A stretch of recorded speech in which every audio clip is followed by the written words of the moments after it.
Verso le 2 di notte abbiamo sentito dei colpi tremendi, penso avessero un piccone, una mazza e battevano su. Al momento pensavamo fosse un'imitazione e poi invece ci siamo accorti che erano vicini alla nostra casa. Notte di paura a Ponte della Priula, dove i ladri hanno preso di mira un'abitazione a Schiera in via Mandre. I proprietari non erano in casa. A raccontare l'accaduto i vicini, svegliati di soprassalto dai colpi fortissimi con i quali i malviventi, dopo aver scassinato una finestra, sembravano quasi voler buttar giù il muro della villetta. Ho aperto il balcone per vedere cosa c'era, al momento si son fermati, come l'ho richiuso han finito il lavoro, ma c'erano dei colpi tremendi e siamo usciti fuori ma non c'erano già più.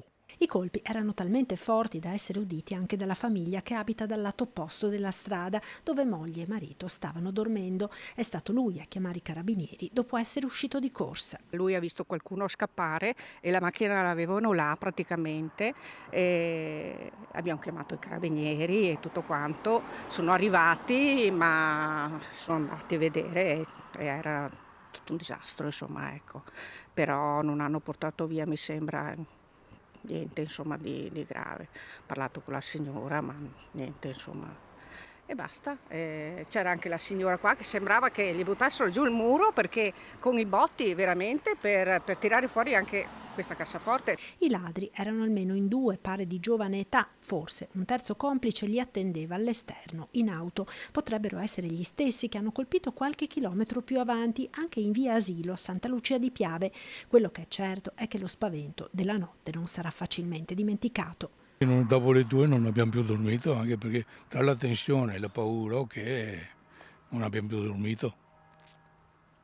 Non è roba di tutti i giorni.